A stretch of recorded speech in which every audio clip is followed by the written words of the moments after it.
salut sih lihat presiden kita Jokowi yang tanpa ragu mau terus ngelawan Uni Eropa yang ngegugat negara kita di WTO, sekalipun sebenarnya kita udah kalah sih.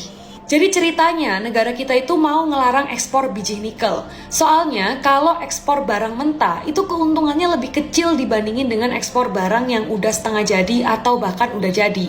Masalahnya, di sisi lain, Uni Eropa tuh ngerasa peraturan ini merugikan industri mereka. Tapi Jokowi bilang mau maju terus, gak boleh mundur. Karena kalau mundur, selamanya negara kita nggak bisa jadi negara maju. Negara kita sendiri sekarang posisinya lagi nyiapin buat banding. Meskipun kemungkinan besar kita kalah juga sih. Tapi ini nggak ngebuat bangsa kita berhenti. Karena di balik ini semua sebenarnya Jokowi pengen ngulur waktu supaya industri pengolahan di dalam negeri bisa siap dulu. Nih ya guys, buat hitung-hitungan aja. Sejak dilarangnya ekspor biji nikel di tahun 2020 lalu, Indonesia berhasil ningkatin nilai ekspor nikel dari 17 triliunan ke 450 triliunan di tahun 2022 lalu. Serangan agen intelijen asing terhadap Bapak Jokowi dan terhadap negara Indonesia bukanlah sesuatu yang main-main. 1 Januari 2020 adalah hari di mana Bapak Jokowi sebagai Presiden RI menetapkan kebijakan untuk melakukan larangan ekspor terhadap biji nikel. Dan kebijakan larangan ekspor biji nikel ini adalah kebijakan hilirisasi yang membuat negara Uni Eropa menjadi mengalami kerugian yang sangat besar. Dan faktanya Uni Eropa tidak hanya menyerang Indonesia melalui World Trade Organization, tetapi juga melalui agen intelijen yang sampai dengan detik ini masih melakukan serangan terhadap Indonesia, khususnya kepada Bapak Insinyur Joko Widodo, meskipun beliau sudah purna tugas. Pertanyaan saya, apakah masyarakat luas tahu bagaimana Bapak Insinyur Jokowi pasang badan untuk negara kita? Jawabannya tentu tidak, saudaraku. Karena media di Indonesia ini 99% dikuasai oleh asing dan disponsori oleh asing yang bertugas menenggelamkan informasi-informasi baik dan kebaikan-kebaikan yang sudah dilakukan oleh pemerintah Jokowi terhadap negara kita. Propaganda sudah dilakukan sejak zaman dahulu, pra kemerdekaan Indonesia. Artinya Indonesia memiliki sesuatu nilai, yang mana nilai tersebut mencuri perhatian banyak negara di luar sana. Itulah sebabnya banyak negara-negara kuat dari berbagai belahan dunia berlomba-lomba untuk menjajah Indonesia. Itu baru nikel, baru batu bara, baru CPO. Faktanya yang paling membuat Uni Eropa ketar-ketir terhadap Indonesia adalah jika Indonesia berhasil mengembangkan uranium yang bisa menjadikan Indonesia sebagai penguasa ekonomi dunia. Pembangunan ibu kota Nusantara adalah bukti nyata bahwa Indonesia sudah menabuh genderang perang ekonomi, bahwa Indonesia akan memenangkan peperangan dan Indonesia akan menjadi penguasa dunia. Saat ini bukan kita yang merapat ke negara-negara besar di dunia, tetapi mereka yang merapat kepada Indonesia untuk menentukan nasib.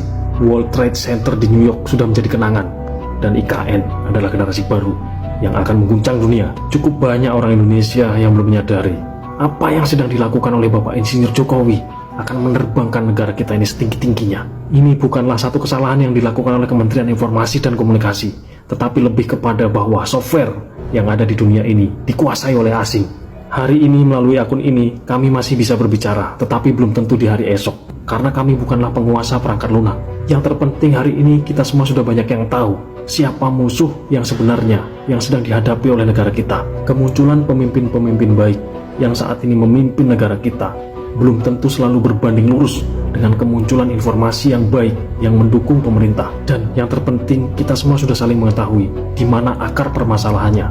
Penting bagi kita untuk sama-sama menjaga persatuan dan kesatuan negara Republik Indonesia. Ingatlah selalu kuncinya bahwa kita harus memiliki rasa saling menjaga, memiliki rasa saling memiliki antar sesama rakyat Indonesia. Dengan persatuan dan kesatuan seluruh rakyat Indonesia, maka yakinlah kita akan memenangkan peperangan ini. Ini cerdiknya Pak Jokowi ya teman-teman. Jadi pertama, Pak Jokowi ini berani. Dia lawan Eropa di pengadilan walaupun tahu akan kalah, tetapi di balik perlawanan dan keberanian itu tidak membabi buta. Itu ada kalkulasi, ada kecerdasan dan kecerdikan di sana. Ya, jadi selama melakukan perlawanan banding di dunia internasional, di dalam negeri dikebut, dipersiapkan ekosistemnya, smelternya, pengelolaan raw materialnya, sehingga ketika putusan itu nanti sudah keluar, kita sudah siap mengelola nikel dan turunannya, karena ketika tambang itu ditarik di situ ada banyak jenis-jenis jenis-jenis tambang lagi teman-teman, ada uranium dan segala macamnya. Jadi ketika nanti itu berlarut-larut pengadilan di sana, di sini dipersiapkan pengelolaannya ya teman-teman. Jadi luar biasa cerdas dan cerdik dan berani Bapak Joko Widodo, karena tadi teman-teman dengar sendiri dari 17 triliun itu langsung lompat ke 400 triliun teman-teman penghasilan daripada nikel Indonesia itu. Jadi ya memang Pak Joko itu kan selalu bicara lompatan ya, lompatan.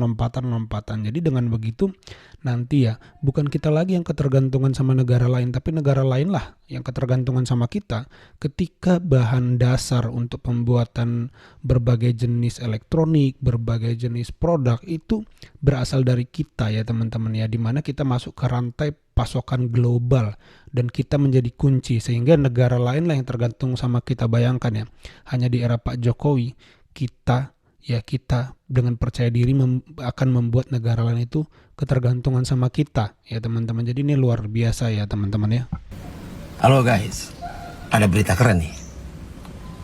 Ya, Pak Jokowi mencabut izin 2078 perusahaan tambang Uni Eropa. Keren memang Pak Jokowi. Dan sepertinya konflik antara Indonesia dan WTO, khususnya Uni Eropa ini semakin lama semakin tajam ya.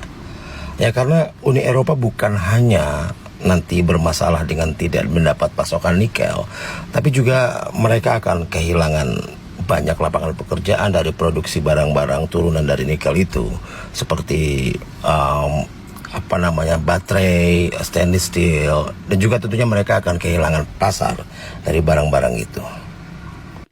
Pak Jokowi sudah bilang bahwa jika WTO menolak, maka kita akan ajukan lagi. Menolak lagi, kita ajukan lagi. Begitu terus sampai benar-benar terjadi hilirisasi. Tapi masalahnya, jika Pak Jokowi meletakkan jabatan di tahun 2024 nanti, apakah penggantinya mampu meneruskan semua ini?